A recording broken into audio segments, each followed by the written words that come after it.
La parada de autobús estaba casi desierta, apenas iluminada por la luz amarillenta de una farola que parecía desvanecerse bajo el peso de la tormenta de nieve. Madrid, esa ciudad que pocas veces conocía nevadas tan intensas, se había transformado en un laberinto blanco, donde el ruido habitual de los coches y las conversaciones se había apagado. Solo quedaba el sonido sordo de los copos golpeando contra el suelo y la respiración entrecortada de David, que intentaba calentar sus manos metiéndolas en los bolsillos de su chaqueta demasiado fina para aquel frío. El reloj digital de la marquesina marcaba la hora con precisión cruel, el autobús había pasado hacía apenas un minuto. David lo había visto alejarse, con sus luces rojas perdiéndose entre la cortina de nieve, justo cuando doblaba la esquina corriendo en un intento desesperado. El corazón le latía con fuerza, no tanto por el esfuerzo, sino por la frustración. El último servicio de la noche se le había escapado, y la espera de la siguiente línea sería inútil, no habría otro autobús hasta la madrugada. El frío calaba hasta los huesos y la nevada arreciaba, espesando el aire, obligándole a parpadear constantemente para apartar los copos que se acumulaban en sus pestañas. La ciudad entera parecía cubierta por un manto silencioso, un silencio extraño, como si el mundo entero hubiera desaparecido y solo quedara él, atrapado en esa marquesina inútil que apenas servía de protección. Los pocos transeúntes que aún se atrevían a cruzar la calle lo hacían a toda prisa, encorvados, con bufandas hasta los ojos, buscando refugio en cualquier portal. David se sentía atrapado entre dos opciones igual de malas, quedarse allí, congelándose, o caminar sin rumbo bajo la tormenta, esperando encontrar un lugar abierto donde resguardarse. El viento sopló con más fuerza, levantando pequeños remolinos de nieve en la calzada. David se estremeció. Intentó cubrirse mejor, ajustando la cremallera hasta el cuello, pero era inútil. Sus zapatos estaban empapados, la humedad le subía por los pantalones, y cada minuto parecía alargarse como una eternidad. Sus labios temblaban, y la idea de pasar allí una hora más le resultaba insoportable. Se mordió la lengua en un gesto de rabia contenida, siempre igual, siempre corriendo tarde, siempre perdiendo el último tren, el último autobús, la última oportunidad. Fue entonces cuando escuchó un ruido diferente al murmullo blanco de la nevada, el ronroneo de un motor que se acercaba despacio. Un coche negro apareció por la esquina, avanzando con precaución sobre el asfalto resbaladizo. Los faros iluminaron la neblina de nieve, proyectando haces de luz que parecían cortar el silencio. El vehículo redujo la velocidad al llegar a la parada y se detuvo justo delante de él. David frunció el ceño, sorprendido. No esperaba a nadie, y la presencia de aquel coche en medio de la tormenta le provocó una mezcla de inquietud y alivio. La ventanilla del copiloto descendió lentamente, y del interior emergió un rostro que reconoció de inmediato, aunque hacía años que no lo veía. Era Adrián, su antiguo profesor de literatura en la facultad. El mismo que, en otro tiempo, le había lanzado preguntas incómodas en clase, el que parecía leer más allá de las palabras escritas, el que nunca levantaba la voz pero siempre lograba imponerse con una sola mirada. Ahora estaba allí, inesperadamente, con la misma serenidad en el gesto, observándole como si aquella coincidencia fuera inevitable.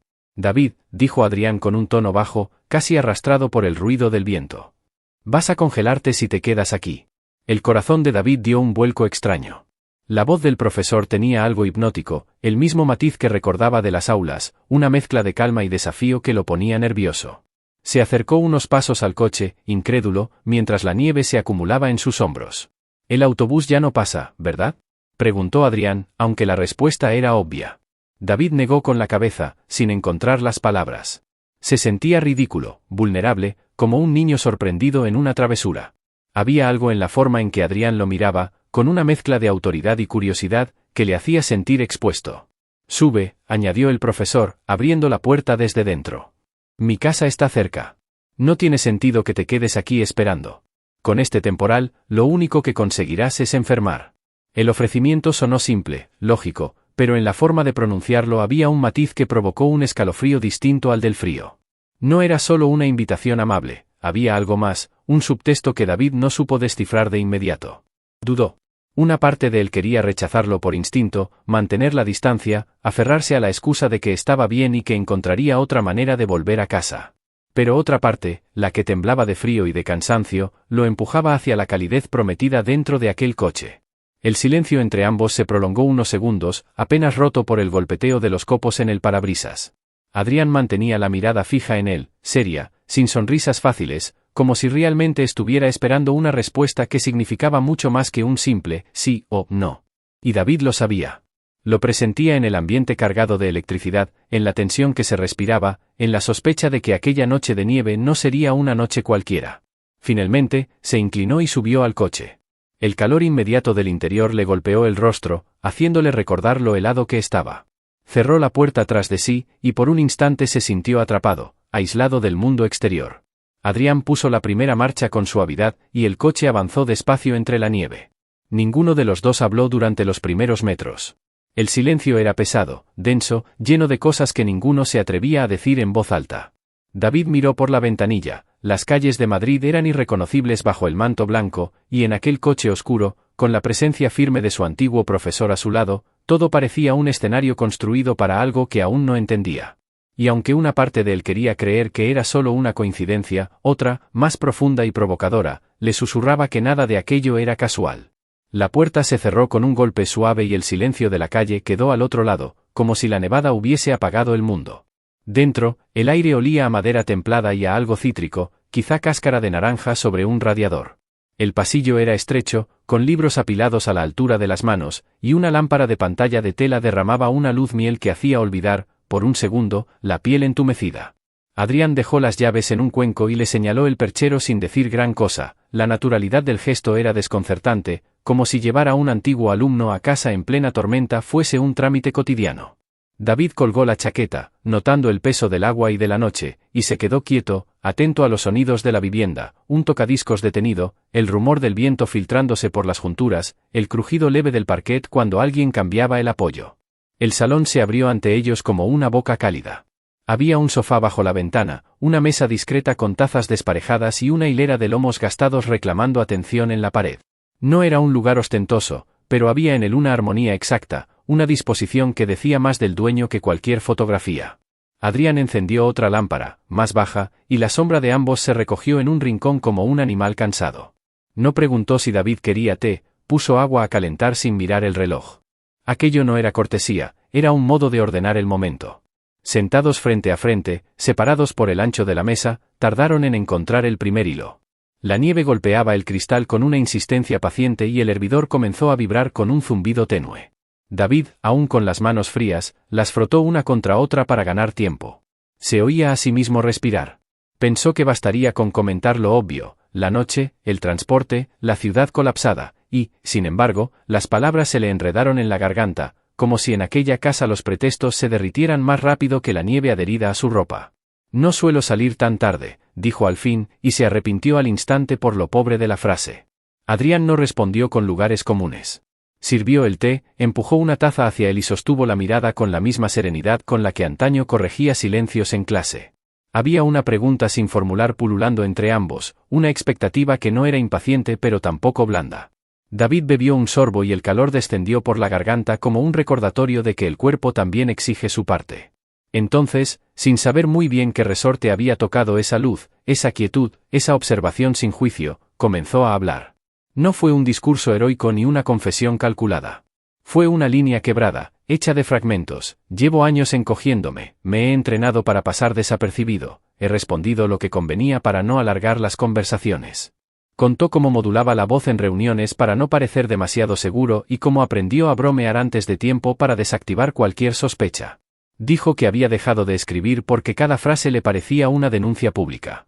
No buscaba lástima, le salía una claridad sobria, casi técnica, como quien enumera una serie de trucos que en su momento fueron salvavidas y ahora son lastre. Mientras hablaba, notó que el salón escuchaba con él, el reloj marcó un minuto largo, el agua del radiador crujió como si asentara una verdad, y la nieve decidió redoblar su tambor en la ventana. Adrián no interrumpió. No hizo preguntas incisivas ni soltó exclamaciones comprensivas.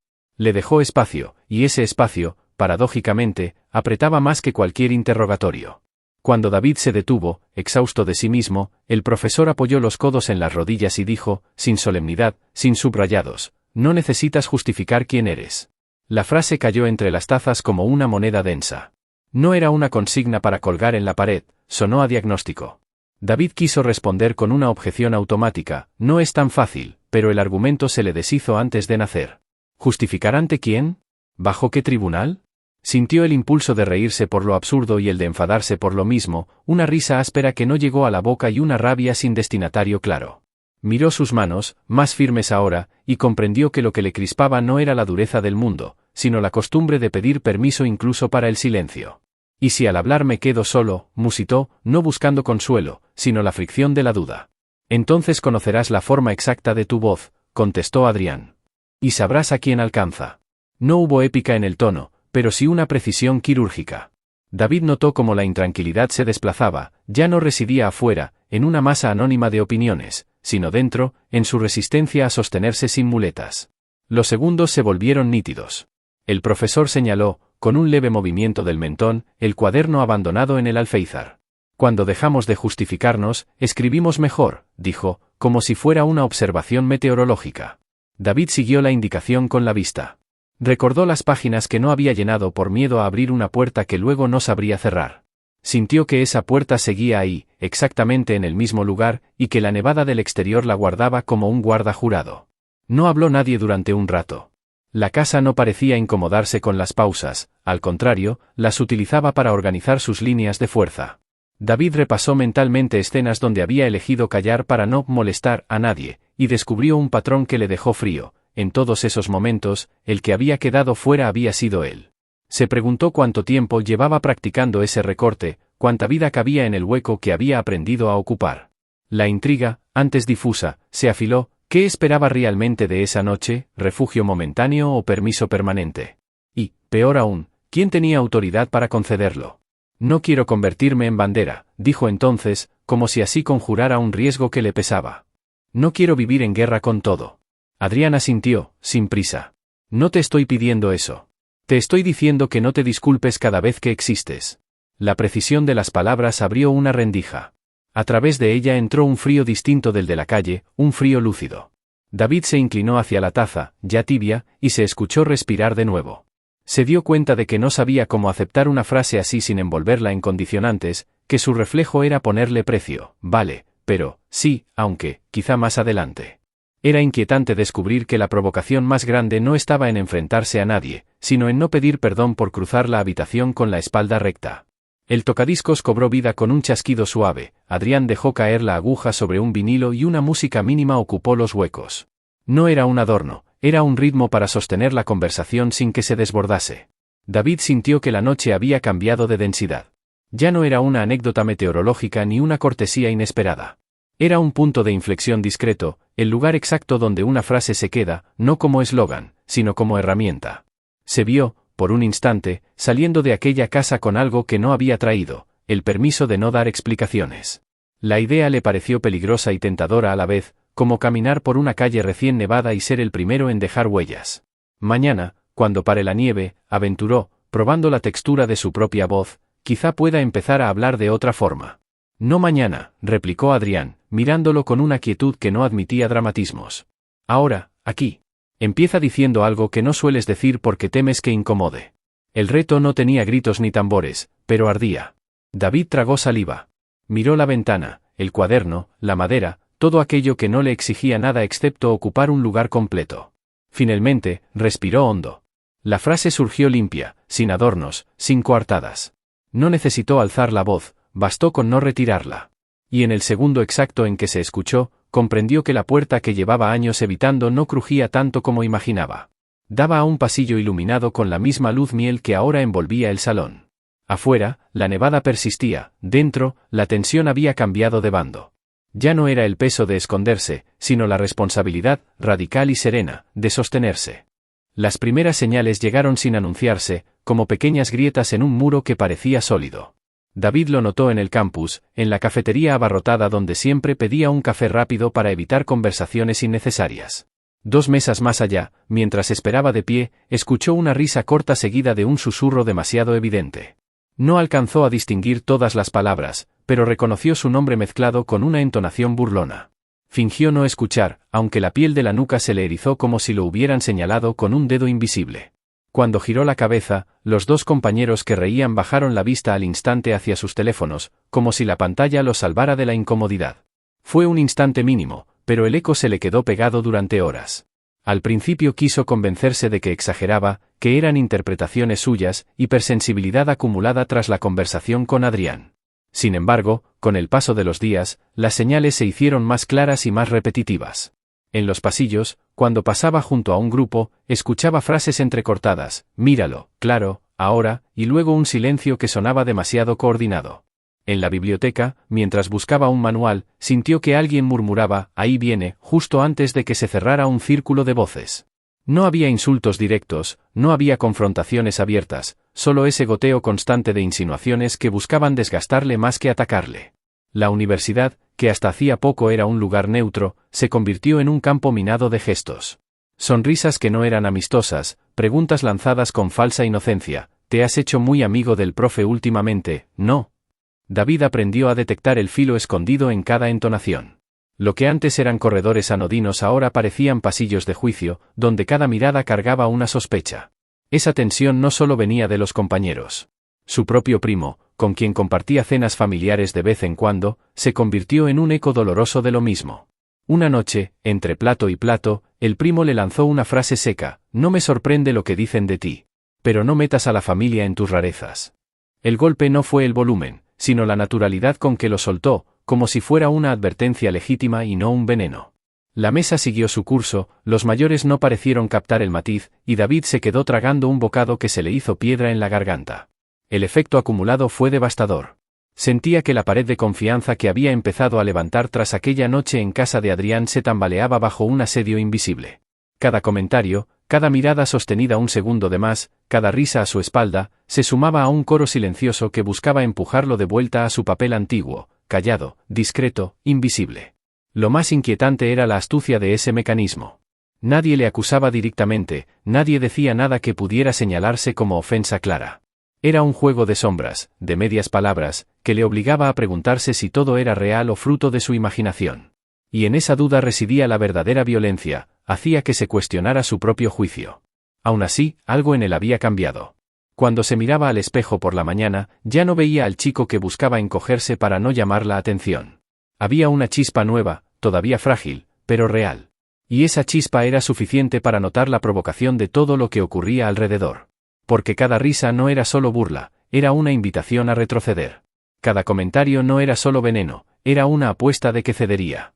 David lo entendía, aunque le doliera, lo que estaba en juego no era su reputación, sino su capacidad de sostenerse en la verdad que había empezado a pronunciar. Una tarde, en el pasillo central, un conocido se le acercó con una sonrisa torcida. Te veo mucho por el despacho del profesor Adrián, dijo en voz baja, con la cadencia de quien no busca información, sino reacción. David lo miró unos segundos, percibiendo la provocación exacta, y respondió con calma, me gusta hablar con quien me escucha de verdad. No hay más misterio. El silencio que siguió pesó más que cualquier réplica. El otro apartó la vista, incómodo, y se alejó con un murmullo. Fue un instante breve, pero para David supuso un giro, había enfrentado la insidia sin excusas, sin disfraz, y había comprobado que el mundo no se derrumbaba por ello. No obstante, el precio era alto. Cada noche, al llegar a casa, repasaba mentalmente los episodios del día. Se preguntaba cuánto duraría esa presión, cuánto resistiría sin caer en la tentación de callar otra vez. El cansancio era real, un cansancio que no tenía que ver con los estudios ni con el frío de las calles, sino con la vigilancia constante de un entorno que parecía medir sus gestos. Había tensión, sí, pero también un extraño combustible, la certeza de que si cedía, no lo haría ante la universidad ni ante su primo, sino ante sí mismo. En esa paradoja vivía cada jornada, bajo un asedio de sombras, pero con la convicción creciente de que la única forma de detenerlo era sostener la propia voz sin pedir perdón. Y aunque la intriga de que pasaría al día siguiente lo mantenía en vilo, también descubría que en esa incertidumbre se escondía la provocación más peligrosa, la de no volver a ser invisible nunca más. La primera vez que David comprendió de verdad cómo actuaba Adrián fue en un aula abarrotada, cuando un estudiante lanzó una pregunta cargada de ironía sobre un poema que todos habían interpretado como metáfora de algo incómodo. El profesor no cambió el tono ni se apresuró a esquivar el trasfondo. Contestó con calma, con esa voz firme que llenaba la sala sin necesidad de elevarse. Explicó el verso, lo contextualizó, lo conectó con la vida de su autor, y lo hizo sin una sola pausa que pudiera interpretarse como miedo. No bajó la mirada ni buscó suavizar la tensión. Y lo más impactante fue el efecto. El comentario del alumno, que pretendía ridiculizar, quedó reducido a nada, disuelto por la claridad y la seguridad de Adrián. No había gritos, no había confrontación directa, solo la presencia de alguien que se sabía dueño de su espacio. David observó aquello como quien presencia un truco que parecía imposible de aprender. Pero poco a poco comprendió que no era magia, sino disciplina, sostenerse en la verdad sin esconderse, responder sin titubeos, caminar como si el suelo perteneciera también a uno mismo. Esa forma de estar en el mundo era la auténtica lección que el profesor enseñaba sin mencionarla jamás. Con el tiempo, David comenzó a probarlo en sus propios terrenos. En la cafetería, cuando notaba que las risas a su espalda buscaban provocarlo, en lugar de agachar la cabeza se giraba con naturalidad, miraba de frente y permanecía en silencio un segundo más de lo necesario. Descubrió que ese segundo era suficiente para quebrar la seguridad de quienes se creían espectadores ocultos. En el pasillo, cuando alguien lanzaba una insinuación disfrazada de pregunta, contestaba con frases simples, limpias, sin justificarse ni adornarse. «Voy donde quiero estar», decía. «Me gusta conversar con quien me aporta». Palabras cortas, sin dramatismos, pero cargadas de un filo inesperado. Lo sorprendente fue cómo esa actitud generaba un cambio en el entorno. No cesaron los comentarios, pero comenzaron a transformarse. Algunos se volvían más torpes, como si ya no encontraran hueco donde clavarse. Otros, en cambio, se diluían en una especie de respeto extraño, un reconocimiento no declarado. David lo notaba en las miradas, al principio eran cuchillos, después empezaron a ser preguntas sin respuesta. Y eso, en sí mismo, era un triunfo. Las tardes con Adrián se volvieron un laboratorio de este aprendizaje silencioso. No necesitaban hablar directamente del tema. Bastaba con acompañarle en sus paseos por la ciudad, verlo saludar con la misma serenidad a conocidos y extraños, escucharle responder sin prisa a quienes trataban de ponerle en aprietos. David sentía que cada gesto del profesor era una confirmación: no hay que retroceder, no hay que esconderse. La verdadera provocación es permanecer. Una noche, mientras cruzaban la plaza mayor aún cubierta de nieve endurecida, David notó un grupo de estudiantes mirándolos desde un banco. Reconoció a dos de los que habían sido más insistentes con los rumores. Pudo sentir la tensión en el aire, la expectativa de que hiciera algo, de que desviara la ruta o bajara la vista. Pero Adrián caminaba recto, con paso medido, sin acelerar ni esquivar. La naturalidad de su andar era una lección muda. David, por primera vez, no sintió la urgencia de apartarse. Siguió a su lado, dejando que el ruido de la suela sobre la piedra hablara por ellos. No hubo enfrentamiento, no hubo palabras, pero el hecho de no desviarse fue una declaración más fuerte que cualquier frase. Con los días, ese ejercicio de permanecer se convirtió en su nueva costumbre. Descubrió que no hacía falta dar discursos ni explicaciones elaboradas. Bastaba con no pedir perdón por ocupar espacio.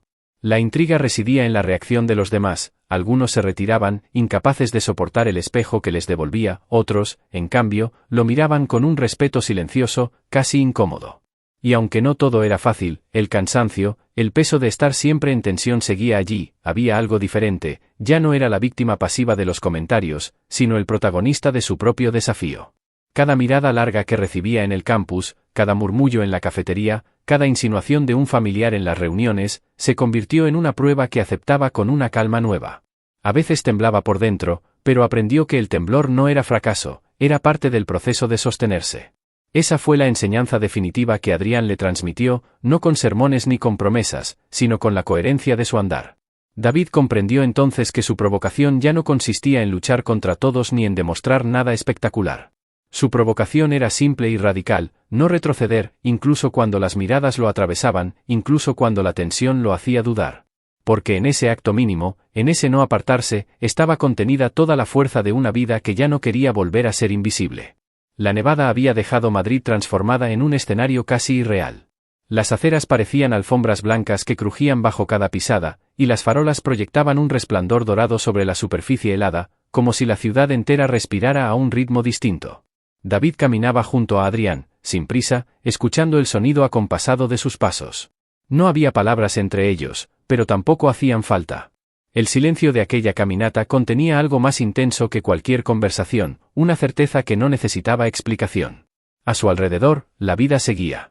Personas envueltas en abrigos pasaban a toda velocidad, murmurando comentarios sobre el frío o hablando por teléfono, y, de vez en cuando, alguien alzaba la vista hacia ellos. Miradas que duraban un segundo más de lo normal, ojos que parecían escanear, adivinar, preguntar sin preguntar. David notaba esas miradas como agujas breves, pero, a diferencia de otras veces, ya no sentía el impulso de encogerse. No aceleraba el paso, no desviaba la ruta. Caminaba erguido, consciente de que no tenía nada que esconder. Era una provocación silenciosa, quizás la más peligrosa, seguir adelante como si no hubiera nada que justificar. El aire estaba cargado de un frío cortante que mordía la piel, pero en su interior David sentía un calor sereno, no estridente, no artificial, sino nacido de un descubrimiento sencillo. Recordaba las palabras del profesor en la sala iluminada por lámparas bajas, recordaba la frase repetida como un mantra: no necesitas justificar quién eres. Y al repetirla mentalmente, la nevada, los murmullos, las miradas largas, todo perdía fuerza. La frase lo cubría como una manta invisible que no pedía permiso, que no necesitaba pruebas ni testigos. Al cruzar una plaza, un grupo de jóvenes se rió fuerte al verlos pasar. No hubo insultos, solo esa risa cargada de insinuación. David, antes, habría sentido el corazón acelerarse, el rubor subir a la cara, el deseo de desaparecer. Ahora, sin embargo, giró la cabeza con calma, dejó que su mirada descansara unos segundos en los rostros que se burlaban, y siguió andando sin variar el ritmo. No dijo nada, no alzó la voz, pero el simple hecho de no huir dejó un vacío en el aire. Los jóvenes, de pronto, redujeron el volumen de sus carcajadas, como si la falta de reacción les hubiese robado el guión. Adrián no intervino. Caminaba a su lado con la misma serenidad de siempre, como si ya supiera que la lección estaba en ese gesto contenido. David percibió la complicidad muda del profesor, la confirmación de que no hacía falta más espectáculo. La verdadera fuerza estaba en sostenerse en lo cotidiano, en cruzar plazas, en pasar junto a bancos ocupados, en no renunciar a la normalidad de un paseo nocturno. Las calles mojadas reflejaban las luces de Navidad que aún colgaban en algunos balcones. Cada reflejo parecía un recordatorio de que la vida seguía, indiferente a los conflictos internos que él había librado durante años. Y fue ahí, en medio de ese paisaje congelado y luminoso, cuando pensó: quizá no necesito que el mundo aplauda mi verdad. Basta con que sea auténtica. La idea lo atravesó como una descarga, no de euforia, sino de claridad. Era un pensamiento modesto, pero en su modestia había más poder que en cualquier grito. Continuaron andando hacia el río. El Manzanares, medio cubierto por placas finas de hielo, brillaba bajo la luz de las farolas. El agua seguía fluyendo por debajo, imparable, indiferente a las capas que intentaban congelarla. David lo observó en silencio y lo sintió como un espejo de sí mismo. Podía haber frío, podía haber resistencia, podía haber capas duras de juicio y murmuraciones, pero debajo la corriente nunca dejaba de moverse. Y esa corriente era su verdad, la suya, sin adornos. Mientras avanzaban por el paseo, un pensamiento nuevo comenzó a instalarse en su mente: la provocación real no era enfrentarse a todos ni gritar consignas, sino elegir cada día vivir sin pedir perdón por existir. No necesitaba demostraciones espectaculares, bastaba con caminar a la vista de todos, sosteniendo su paso, incluso cuando las miradas intentaban empujarlo hacia atrás. Se detuvo un instante y miró su propio reflejo en un escaparate cubierto de vaho y nieve. No se vio como un héroe ni como un rebelde. Se vio simplemente a sí mismo, con la ropa húmeda, las mejillas rojas por el frío. Sin embargo, por primera vez, no quiso corregir esa imagen. No pensó en cómo se interpretaría, no buscó suavizarla. Ese reflejo, con toda su imperfección, le pertenecía. Adrián se giró hacia él, como si percibiera el giro interno de su alumno. No dijo nada, pero en su mirada había reconocimiento. Y David entendió que ese silencio compartido era más valioso que cualquier validación externa. No hacía falta más. Lo esencial ya había ocurrido, había elegido caminar sin esconderse. La nieve seguía cayendo, espesa, obstinada, como si quisiera enterrar la ciudad entera. Pero en medio de esa blancura, entre las huellas que se marcaban y se borraban con rapidez, dos figuras avanzaban con paso firme, una al lado de la otra, sin desviarse, sin disculparse. Y ese gesto, tan simple, era en sí mismo un desafío, un pacto, un comienzo.